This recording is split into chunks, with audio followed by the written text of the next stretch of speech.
Hello, today we will be looking at the Cambridge IGCSE music listening paper. Today we are looking at section C, which is the oral part of the paper.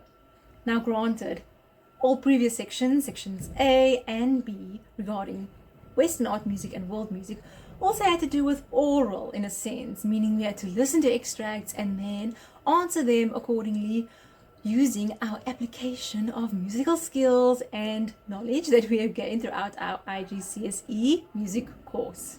However, in section C, the focus lies mostly on reading, looking at, and analyzing a skeleton score.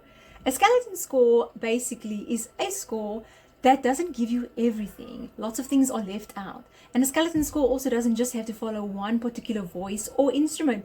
If there are three instruments playing, for example, a clarinet, a piano, a violin, the skeleton score can jump between instruments, and that's perfectly fine. It's a skeleton score. It's not a full set out score. It's not an orchestral score. It's just something for you to analyze.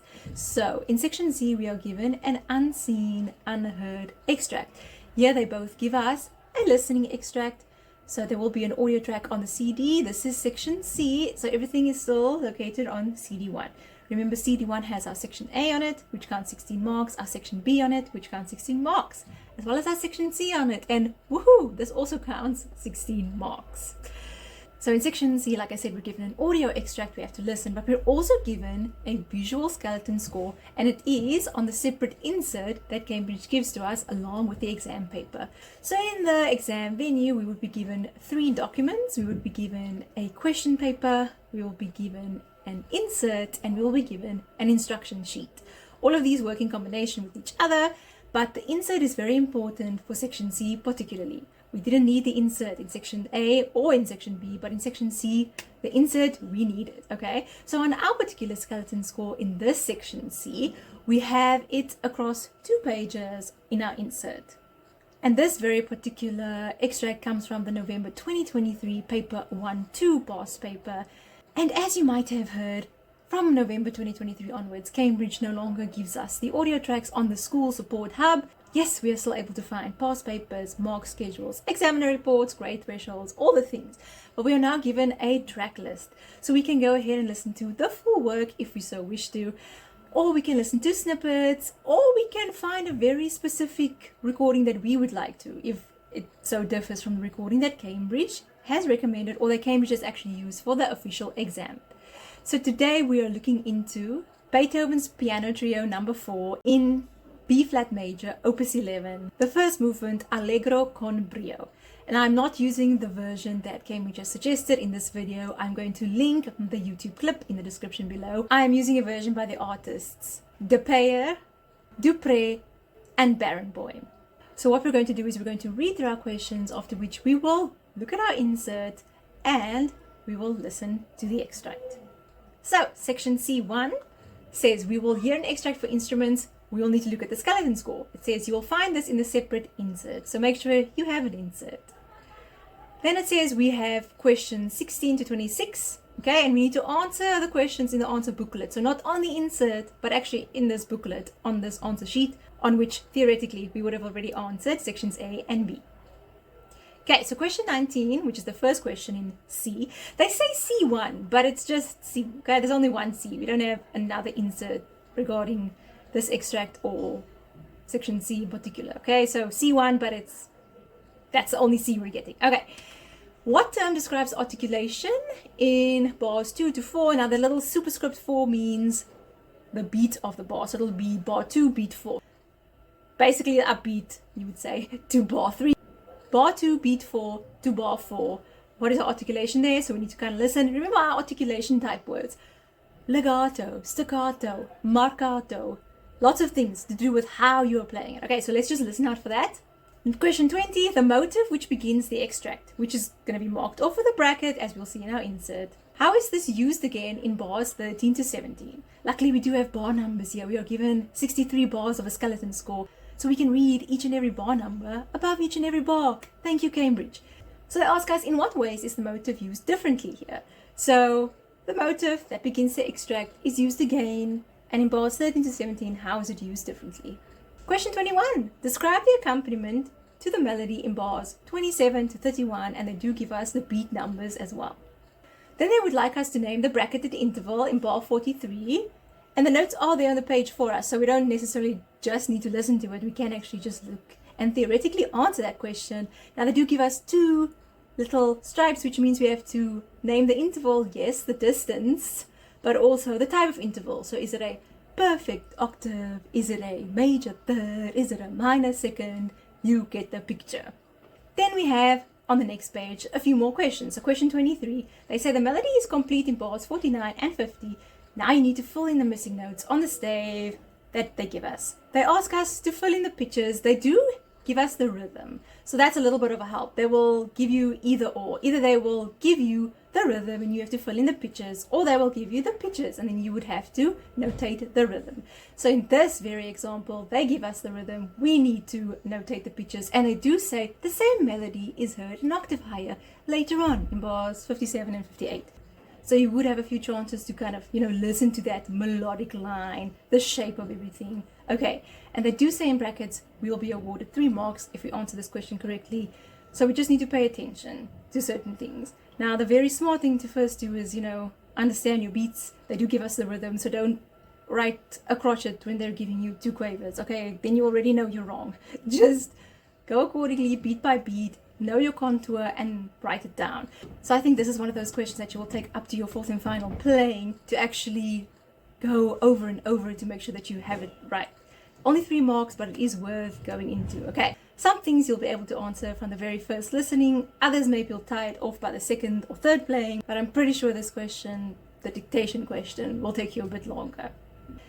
Okay, then question 24a, we have to name the key and cadence in bars 62 and 63. They do give us a nice long line for the key to accommodate anyone's big handwriting, and then the cadence. According to listening, we need to answer this cadence question. We can also look on the page, but mostly according to what we hear, we can guess from what we see on the page. I mean, it is a skeleton score, not a full score.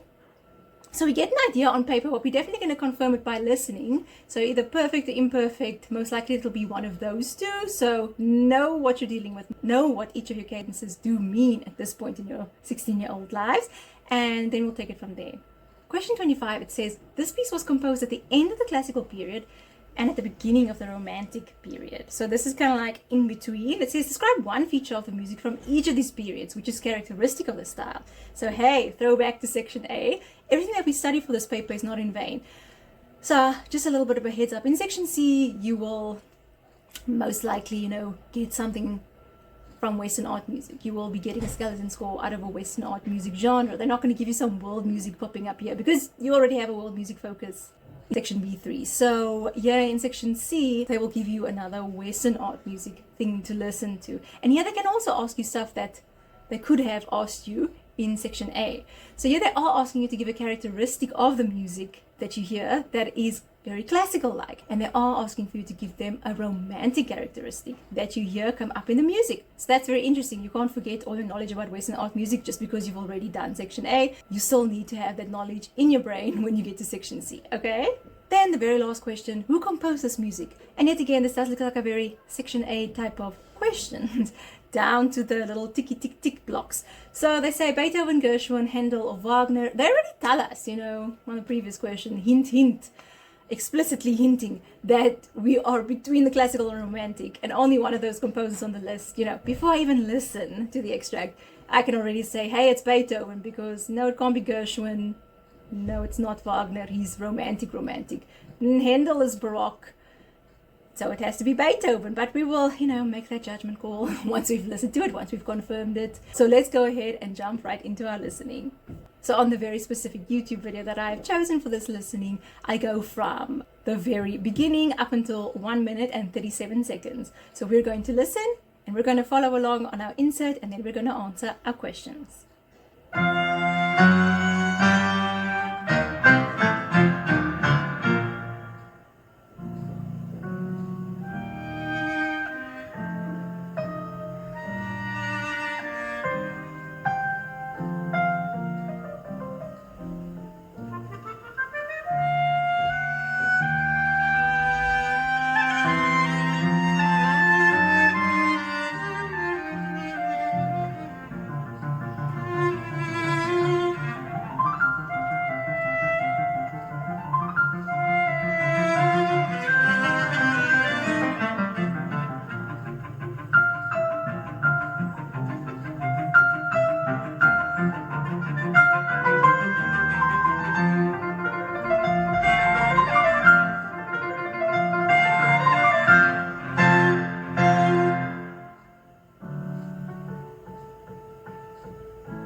Okay, there we go. And I was very Cambridge like there. I just paused it randomly and awkwardly. But okay, let's move on to our questions now that we have listened to the extract.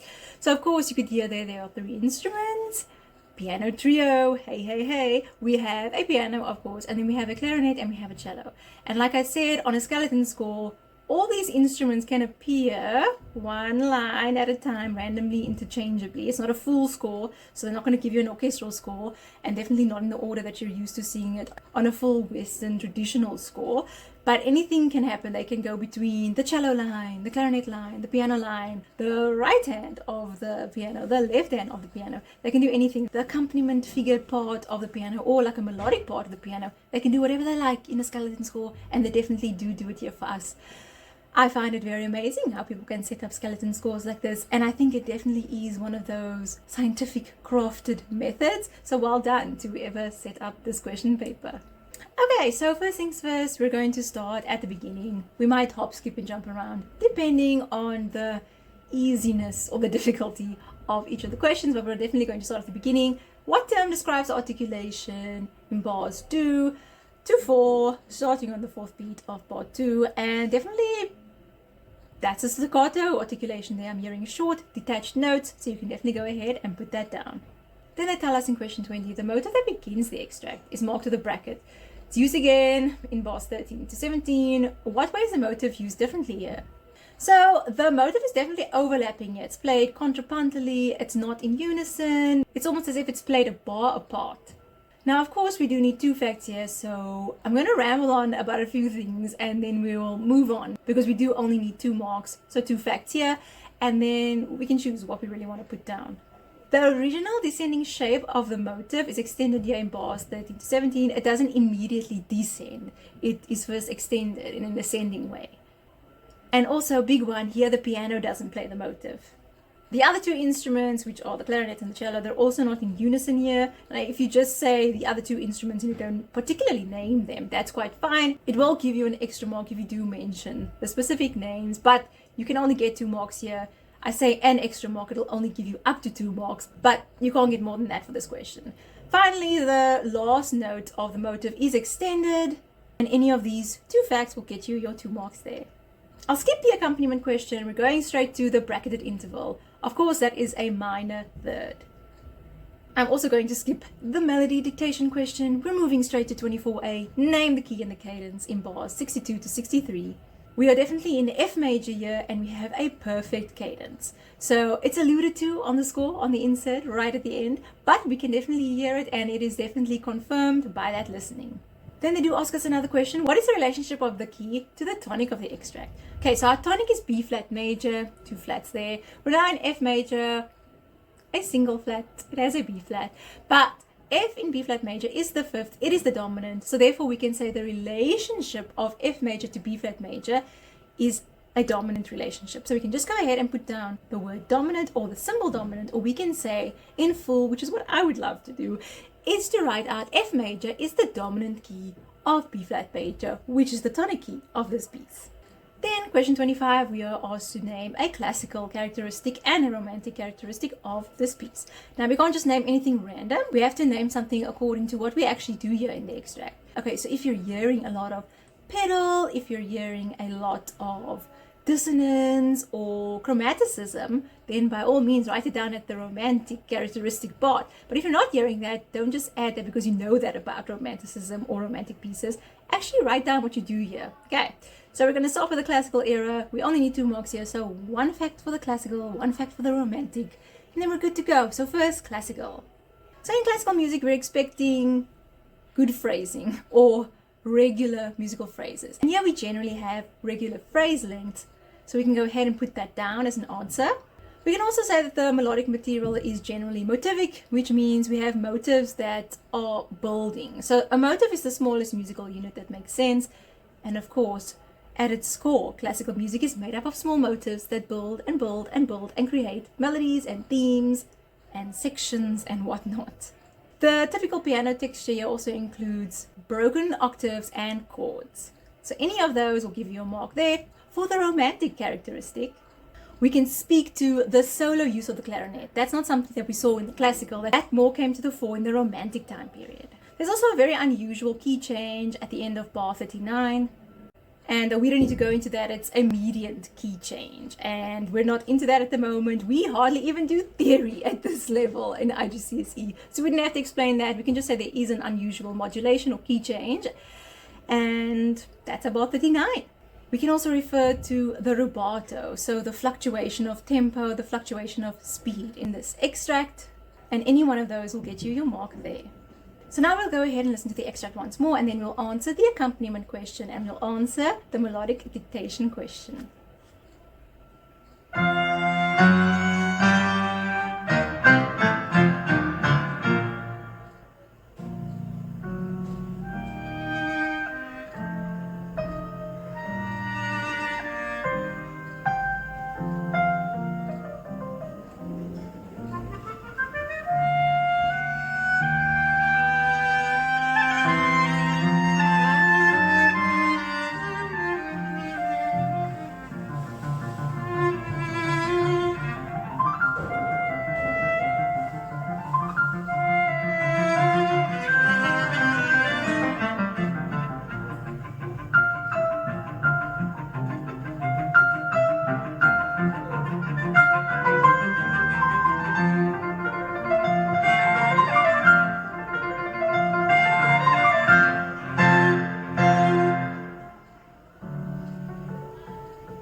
So for the accompaniment in bars 27 to 31, the cello plays repeated quavers, as well as alternating notes in the bass line. You can call this a sort of rocking type pattern.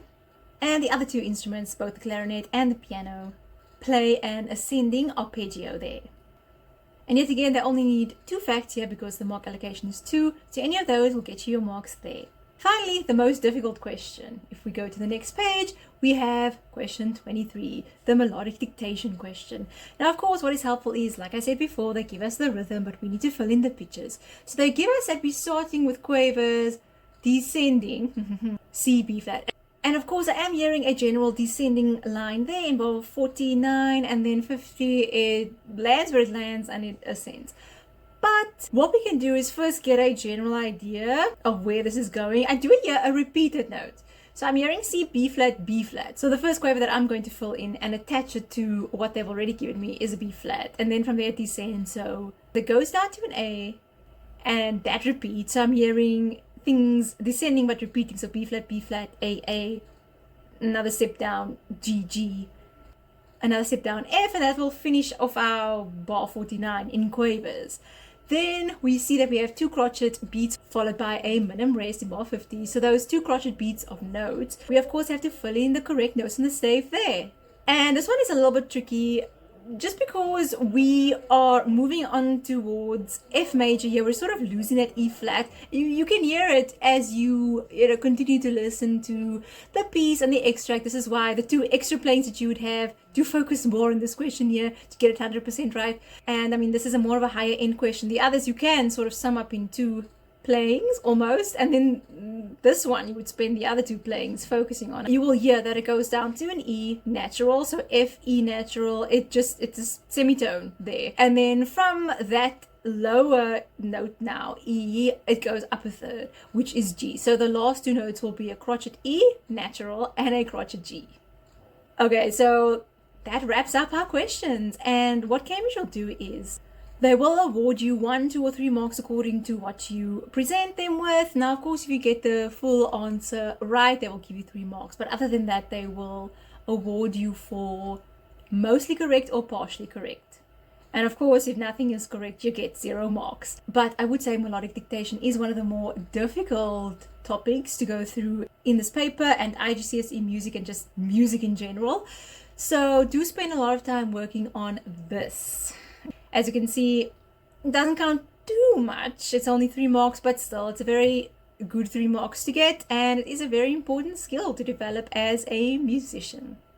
So there we go, section C. I hope that clears a few things up for you. Only 16 marks, and I do hope that this video prepares you for your section C in your Cambridge Music IGCSE paper.